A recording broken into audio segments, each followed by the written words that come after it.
Hello, my name is Craig Haen. I'm the co-chair of Community Outreach for the American Group Psychotherapy Association. And I'm here to talk to parents today about when traumatic events happen in your children's lives and in their communities. As a parent myself, one of the things I can tell you is that how you respond has a tremendous influence on how your child responds, and that's the good news.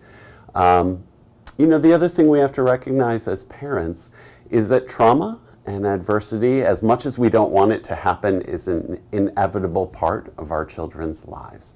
And so the way we begin to handle those things is going to be very, very important to how they learn to handle those events in the future.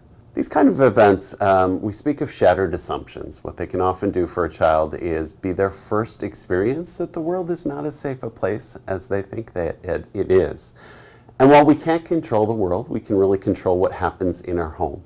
And so as we talk to children about events, we want to strike a balance between making room for their feelings, but also being the bigger, wiser presence that we are in their lives. And so we want to give them space to talk in any way and at any place that they can. Children tend to process things and metabolize things in bits and pieces. And so we want to have little conversations and say, hey, if you want to talk about it more, you can come back to me if you have other questions.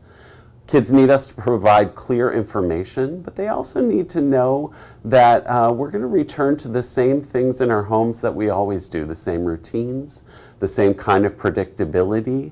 And so we'll make space for them when they're having feelings and having difficulty with those routines. Parents that I work with so desperately want to guarantee to their kids that they're going to be safe and that the world is going to be safe. And you know your child best. So you think about how much information they can tolerate, and you don't try to reassure them that the world is a safe place because they've just had an experience that's challenged that.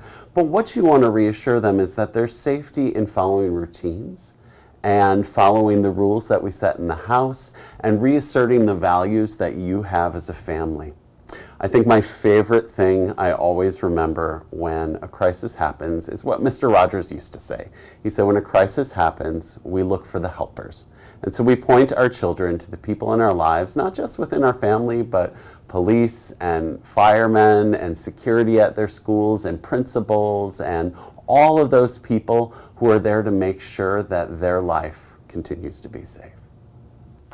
And finally, remember that our kids, they cue off of our emotional system, right? Particularly in times of distress. They look at our face. They listen to our voice. They see how we're responding to things. So one of the roles you have is to show them both that feelings are okay, but also that you as an adult know how to manage your feelings. And so we model for them permission to feel, but also the understanding that as the grown-ups, we can regulate and we know how to regulate our feelings. That is one of the greatest gifts that you can give your child in the aftermath of an event that's been overwhelming to their system.